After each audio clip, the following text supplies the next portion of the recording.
হিন্দু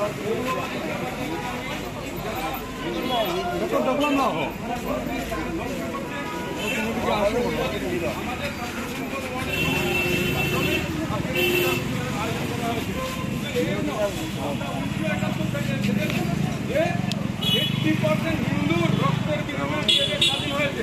আজকে সে দেশের জনসংখ্যাকে 1971 যেখানে 28% ছিল, আজকে সেটাকে 7% নিয়ে যাওয়া হয়েছে।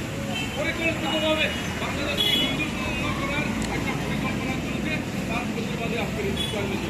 আপনারা এখানে দেখতে পাচ্ছেন, সেখানে 1971 থেকে আজকের দিন পর্যন্ত বাংলাদেশের যেসব হিন্দুরা নিজের জীবন বিনিময়ের মাধ্যমে বাংলাদেশের মানুষের পক্ষ থেকে মাননীয় প্রধানমন্ত্রী মোদীজি, মাননীয় আমাদের আসামের মুখ্যমন্ত্রী হিমন্ত বিশ্ব শর্মার কাছে আমরা অনুরোধ করতে চাই যে টেম্পোরারি শেড বানিয়ে, টেম্পোরারি রিলিফ ক্যাম্প বানিয়ে যাতে তাদের প্রাণগুলো ধ্বংস করা থেকে আমাদের বাঁচিয়ে দিতে পারেন, সেই অনুরোধ আমরা কেন্দ্র সরকার এবং রাজ্য সরকারের কাছে রাখি।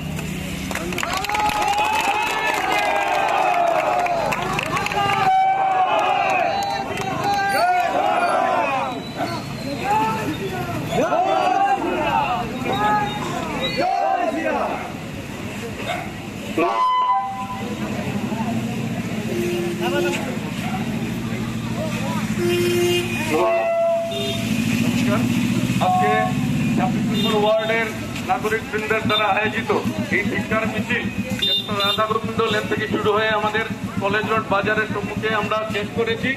আজকে যারাই এখানে অংশগ্রহণ করেছেন এবং নিজের বাড়ির সামনে থেকে, ব্যবসা বাণিজ্যের প্রতিষ্ঠানের সামনে থেকে এই মিছিলকে দুহাত ভরে আশীর্বাদ করেছেন, হিন্দু মা বোনদের সংগ্রাম রক্ষার্থে, তাদের শান্তি রক্ষার্থে, বাংলাদেশে যারা বসবাস করছেন তাদের জন্য যারা আশীর্বাদ করেছেন, আমরা 26 নম্বর ওয়ার্ডের প্রত্যেক নাগরিক বৃন্দের পক্ষ থেকে আপনাদের আমরা নত মস্তিষ্কে কুর্নিশ জানাচ্ছি। মানুষের পক্ষ থেকে মাননীয় প্রধানমন্ত্রী মোদীজি, মাননীয় আমাদের আসামের মুখ্যমন্ত্রী হিমন্ত বিশ্ব শর্মার কাছে আমরা অনুরোধ করতে চাই যে টেম্পোরারি শেড বানিয়ে, টেম্পোরারি রিলিফ ক্যাম্প বানিয়ে যাতে তাদের প্রাণগুলো ধ্বংস করা থেকে আমাদের বাঁচিয়ে দিতে পারেন, সেই অনুরোধ আমরা কেন্দ্র সরকার এবং রাজ্য সরকারের কাছে রাখি।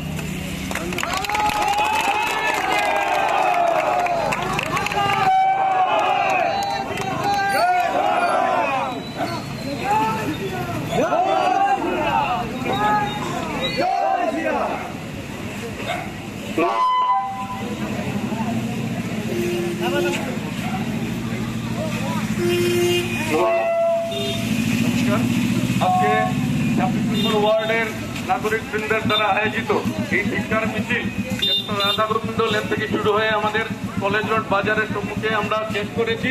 আজকে যারাই এখানে অংশগ্রহণ করেছেন এবং নিজের বাড়ির সামনে থেকে, ব্যবসা বাণিজ্যের প্রতিষ্ঠানের সামনে থেকে এই মিছিলকে দুহাত ভরে আশীর্বাদ করেছেন, হিন্দু মা বোনদের সংগ্রাম রক্ষার্থে, তাদের শান্তি রক্ষার্থে, বাংলাদেশে যারা বসবাস করছেন তাদের জন্য যারা আশীর্বাদ করেছেন, আমরা 26 নম্বর ওয়ার্ডের প্রত্যেক নাগরিক বৃন্দের পক্ষ থেকে আপনাদের আমরা নত মস্তিষ্কে কুর্নিশ জানাচ্ছি। 15 দিন ধরে আমাদের হিন্দু ভাই বোনেরা বাংলাদেশে অত্যাচারিত হয়ে আসছিলেন, একটা বিপদের সম্মুখীন হয়ে আসছিলেন।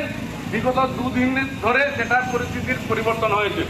এতদিন হিন্দুরা ভাবতে শিখেছিল, গত 2 দিন ধরে আমরা বাংলাদেশের বিভিন্ন নিউজ চ্যানেলে দেখতে পাচ্ছি যে আমাদের হিন্দু ভাই বোনেরা সেখানে বেরিয়ে আসছেন, ভাগাতে শিখেছেন।